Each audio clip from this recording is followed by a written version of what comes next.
प्रवेशम कार्यक्रम के अंतर्गत बालाघाट जिले के 7033 हितग्राहियों को कराया गया गृह प्रवेश। फर्जी एनकाउंटर में मारे गए आदिवासी की सीबीआई जांच की मांग, क्षेत्रीय विधायक के नेतृत्व में दिया गया ज्ञापन। और अवैध रेत ले जा रहे डंपर को ग्रामीणों ने पकड़ा। नमस्कार, बालाघाट लाइव के इस बुलेटिन में आपका स्वागत है। मैं हूं आपके साथ आकाश। अब देखते हैं खबरें विस्तार से। प्रधानमंत्री आवास योजना ग्रामीण अंतर्गत आज राज्य स्तर पर 2.25 लाख आवासों का डिजिटल गृह प्रवेशम कार्यक्रम प्रधानमंत्री नरेंद्र मोदी और मुख्यमंत्री शिवराज सिंह चौहान की उपस्थिति में संपन्न हुआ। इसमें बालाघाट जिले के 7033 निर्मित आवासों का डिजिटल गृह प्रवेश भी शामिल है। डिजिटल गृह प्रवेशम कार्यक्रम का जिले की सभी ग्राम पंचायतों में सीधा प्रसारण दिखाया गया। वहीं ग्राम आंवलाझरी, गोंगलई पंचायतों में नए आवासों का गृह प्रवेश कर हितग्राहियों को प्रवेश दिया गया। हाँ, हमारे यहाँ प्रधानमंत्री आवास 7 आवास स्वीकृत हुए थे। 7 आवास कंप्लीट हो चुके हैं। आज जैसा कि पूरे देश में प्रधानमंत्री आवास का गृह प्रवेश कार्यक्रम हुआ है, आपके यहाँ पंचायत में ऐसा कुछ हुआ है? आज हमारे यहाँ गृह प्रवेश कार्यक्रम हुआ है और माननीय प्रधानमंत्री श्री नरेंद्र मोदी जी एवं प्रदेश के मुख्यमंत्री श्री शिवराज सिंह चौहान जी के कर कमलों द्वारा आज हितग्राहियों को जो अपना गृह प्रवेश का सौगात मिली है, उससे हितग्राही बहुत खुश है। क्या आपके पंचायत में जो गृह प्रवेश आज हुआ है उसमें आप लोग किसी हितग्राही के यहाँ शामिल हुए हैं? हाँ, हम लोग हितग्राहियों के यहाँ शामिल हुए थे और उन्हीं के द्वारा गृह प्रवेश कार्यक्रम कराया गया है, जिसमें हमारा पंचायत परिवार सब शामिल था। 6 सितंबर को हुए फर्जी एनकाउंटर में मारे गए आदिवासी युवक झाम सिंह धुर्वे की घटना की जांच सीबीआई से कराए जाने और घटना के क्षेत्र पुलिस थाना में रोजनामचा में दर्ज सर्चिंग पुलिस पार्टी पर हत्या का मामला दर्ज किए जाने की मांग को लेकर क्षेत्रीय विधायक संजय उइके, जनपद अध्यक्ष सहित अन्य जनप्रतिनिधि के अलावा समाज के लोगों ने बैहर थाना पहुंचकर ज्ञापन सौंपा। वहीं सर्चिंग पार्टी के खिलाफ मामला दर्ज किए जाने की मांग की, अन्यथा उग्र आंदोलन की चेतावनी दी। बहुत पीड़ित हूँ सर जी, क्योंकि मेरे पापा को ये जो साबित किया गया है कि नक्सलाइट है, वो है ऐसा करके, वो दाग ना जो लगा है मेरे पापा के साथ, वो मैं न्याय से, मेरे पापा को न्याय चाहिए। आपकी क्या मांग है? अपराधी है उसको सजा, कड़ी से सजा। आपकी क्या मांग है प्रशासन से? हमारी तो प्रशासन से यही मांग है कि मेरे पिताजी को निर्दोष साबित किया जाए और जो आतंकवादी हैं उनको कड़ी से कड़क सजा देना चाहिए। 6 तारीख को बालाघाट और मध्य प्रदेश और छत्तीसगढ़ की सीमा में जो पुलिस के द्वारा की गई जो घटना है, उसकी हम घोर निंदा करते हैं। चूँकि हम देखते हैं कि आए दिन पुलिस प्रशासन की ओर से ट्राइबल क्षेत्रों में इस तरीके की घटनाओं का अंजाम देते हैं। आज तक हमने नहीं देखा कि नक्सली कौन है, क्या है, कैसा दिखता है, किंतु पुलिस केवल अपनी वाहवाही लूटने के लिए, थपथपाने के लिए जो निर्दोष आदिवासी हैं, गरीब हैं, लाचार हैं, उनको बेजा तरीके से इनकाउंटर करता है, हत्या करती है और उन पर फर्जी तरीके से नक्सलवादी होने का ये अपराध पंजीबद्ध करके उनको जेल में डालने का काम करती है। और इन्हीं सब मामलों को लेकर वर्तमान में जो झाम सिंह धुर्वे जी की पुलिस ने हत्या की, हम हत्या बोलते इनकाउंटर नहीं, उसको हत्या जानबूझ के पुलिस ने की। चूँकि वो मछली पकड़ने के लिए जंगल के अंदर तालाब में गया था पंछी के साथ में, जो उसके साथी हैं, शाम को वो वापस जा रहे थे। उसी बीच पुलिस ने उनको केवल अपने टारगेट पूरे करने के लिए या अपनी नौकरी को जिंदा रखने के लिए, क्योंकि ये अनुसूचित क्षेत्र है और नक्सली जोन इसको बताया जाता है, और नक्सली जोनों में इनको एक्स्ट्रा पेमेंट जो मिलती है, और जब ये इस तरीके से घटना करते, किसी तरीके से इनकाउंटर दिखाते, तो उनको रिवार्ड भी मिलता है।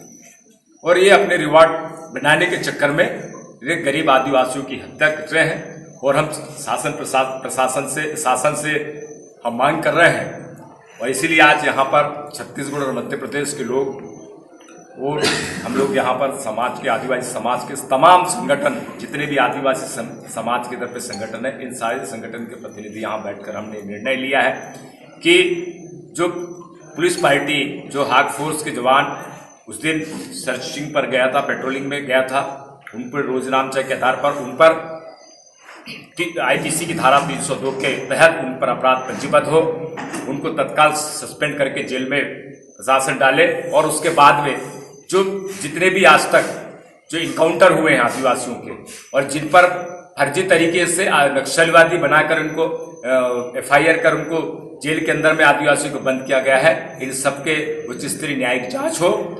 गत रात्रि को लामता क्षेत्र के बुढ़िया गांव के ग्रामीणों ने अवैध रूप से चला रहे रेत तस्कर का कार्य पर अंकुश लगाने के लिए भाजपा मंडल अध्यक्ष राजेश मेश्राम के राइस मिल के सामने अवैध भंडारित रेत पर रात्रि 1 बजे जेसीबी से डंपर पर रेत लोडिंग करते समय ग्रामीणों ने जेसीबी और डंपर की चाबी निकालकर अपने कब्जे में रखा गया।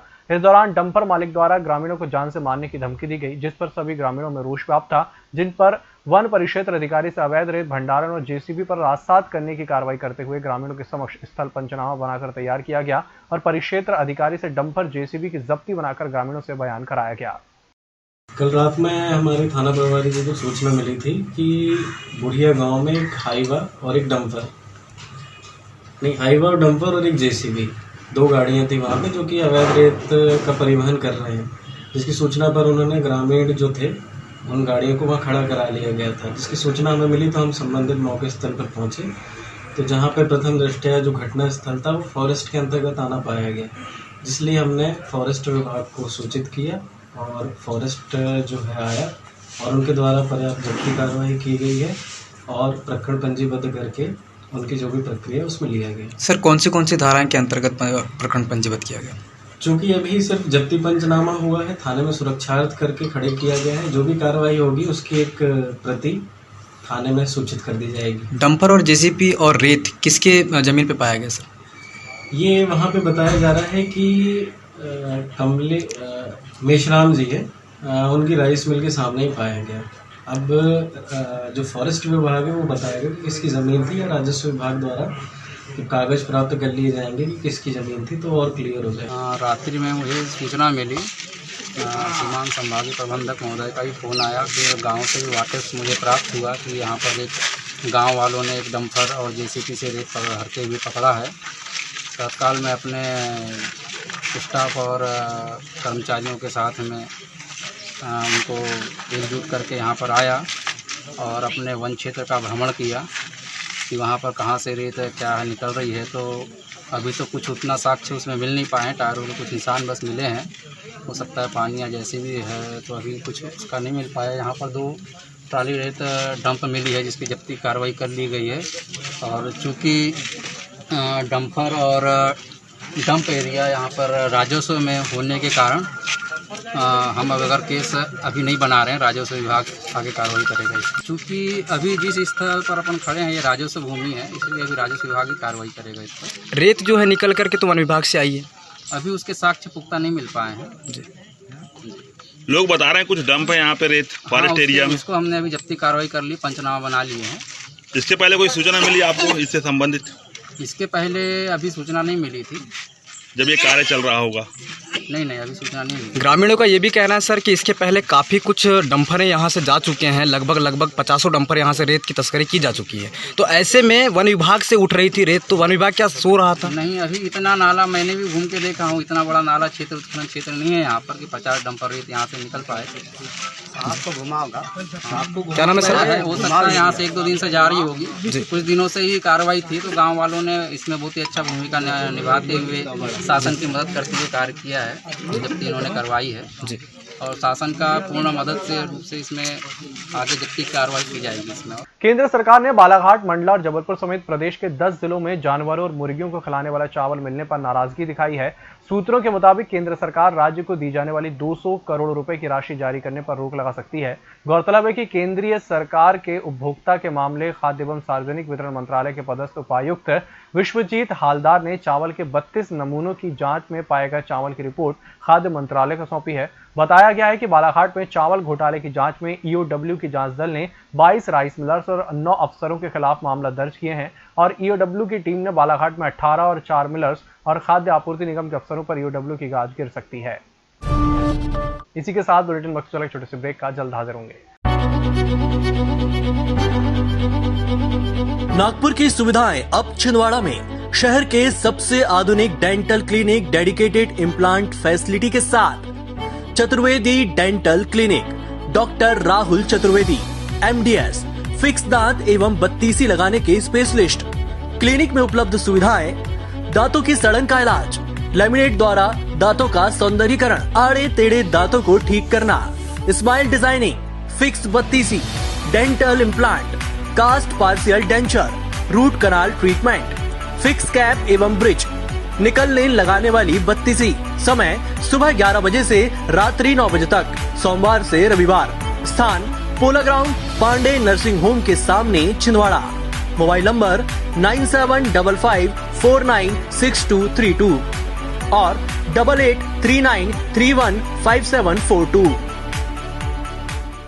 हर घूंट सेहत से भरपूर, without sugar, without caffeine and with natural tea colour. Ayur Amrit herbal tea अपनाइए, जो हृदय के लिए रामबाण औषधि है। अब टी नहीं, सिर्फ आयुर अमृत हर्बल टी। ब्रेक के बाद एक बार फिर से आपका स्वागत और बढ़ते हैं अगली खबर की ओर।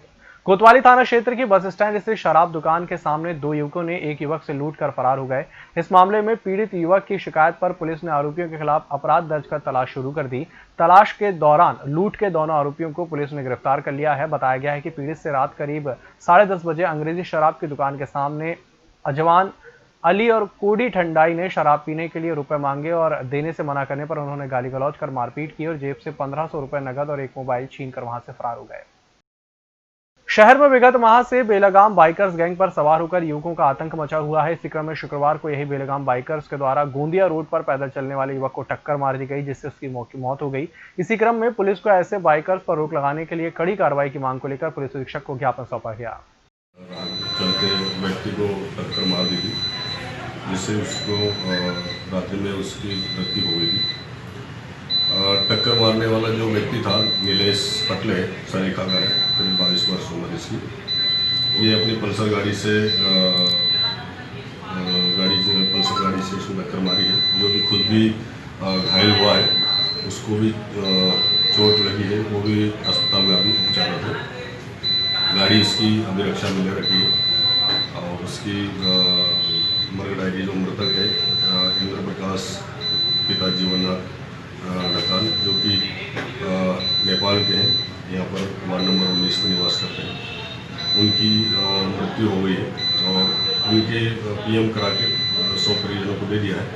मर्ग डायरी अस्पताल 24 बुलाया जाएगा, उसमें अपराध पंजीबद्ध किया जाएगा। सर, बहुत से ऐसे बाइकर्स हैं जो इस तरह से स्टंट दिखाते हैं, उन पर पुलिस किस तरह की कार्रवाई करेंगे आज मैं जितने भी बाइकर्स इस तरह के स्टंट करते हैं, मैं सभी स्टंट करने वाले लड़कों को मैं बुलवा रहा हूँ। साथ में उनके जिस गाड़ी से वो स्टंट करते हैं वो गाड़ियाँ भी बुलवा के पूरे गाड़ियों के कागजात वगैरह चेक करूँगा और उनके पेरेंट्स को बुला के एक बार उनको सख्त हिदायत दी जाएगी। और उसके बाद कोई भी व्यक्ति अगर इस तरह के स्टंट करते हुए या तेज़ रफ्तार में लापरवाही गाड़ी चलाते हुए पाया जाता है तो उसके ऊपर चालानी कार्रवाई तो होगी। इसमें ऐसी कार्रवाई की जाएगी जिससे कि ये न्यायालय से ही उस गाड़ी को 11 सितंबर को प्राप्त रिपोर्ट के आधार पर जिले में 28 मरीजों की कोरोना रिपोर्ट पॉजिटिव आई है। वहीं 11 मरीजों के ठीक हो जाने पर उन्हें डिस्चार्ज कर दिया गया है। मुख्य चिकित्सा एवं स्वास्थ्य अधिकारी डॉक्टर मनोज पांडे ने बताया कि कोरोना पॉजिटिव पाए गए इन मरीजों को उपचार के लिए कोविड सेंटर गोंगलई में भर्ती कराया जा रहा है। गोंगलई के कोविड सेंटर में कोरोना मरीजों के उपचार के लिए 149 बेड का अस्पताल तैयार किया गया है। इसके अलावा गोंगलई में ही 240 बेड का अस्पताल तैयार किया जा रहा है। नीट की रविवार को आयोजित परीक्षा में सम्मिलित होने वाले 867 परीक्षार्थियों और उनके 585 पालकों को लेकर शनिवार को 44 बसें रवाना की गईं। जिला प्रशासन द्वारा उपलब्ध कराई समस्त बसें संबंधित विकासखंड के उत्कृष्ट विद्यालय से रवाना की गई हैं। जिला शिक्षा अधिकारी RK लटारे ने बताया कि नीट परीक्षा केंद्रों जबलपुर, भोपाल, इंदौर, नागपुर और रायपुर के लिए 44 बसों से परीक्षार्थी और उनके पालकों को रवाना किया गया। नीट की परीक्षा में शामिल होने के लिए बालाघाट जिले के परीक्षार्थी और उनके पालकों को जबलपुर, भोपाल, इंदौर, रायपुर, नागपुर ले जाने के लिए शासन के निर्देशानुसार बसों की व्यवस्था की गई है। यूं तो बालाघाट जिले की लालबर्रा तहसील जुआ, सट्टा, अवैध उत्खनन के साथ साथ देशी और विदेशी शराब की अवैध बिक्री पर सुर्खियां बटोर चुका है। बावजूद इसके कार्रवाई न होने के कारण इन कारोबारियों के हौसले बुलंद हैं। नगर मुख्यालय में जुए और सट्टे का कारोबार एक और जमकर फल फूल रहा है, तो वहीं दूसरी ओर क्षेत्र के ग्राम जाम, कंजई, नेवर गांव, बखोली, सालेखा, धपेरा, मोखरिया, मिरेगांव, बोरी, बहिया, टिकुर के साथ साथ साईग्राम, बकोड़ा में देसी और विदेशी शराब के साथ ही कच्चे शराब का कारोबार जमकर फल फूल रहा है। इन कारोबारियों पर रहम करते हुए पुलिस और आबकारी विभाग द्वारा कोई लाइसेंस दिया गया होगा, तभी तो बेखौफ होकर ये कारोबारी अपने इस अवैध कारोबार को भलीभांति अंजाम दे रहे हैं। अब यहाँ ये देखना बाकी है कि क्षेत्र में जोर शोर से हो रहे अवैध कारोबार पर क्या पुलिस या कार्रवाई होगी या फिर यह खेल ऐसा ही चलता रहेगा। इसी के साथ फिलहाल इस बुलेटिन में इतना ही। नमस्कार।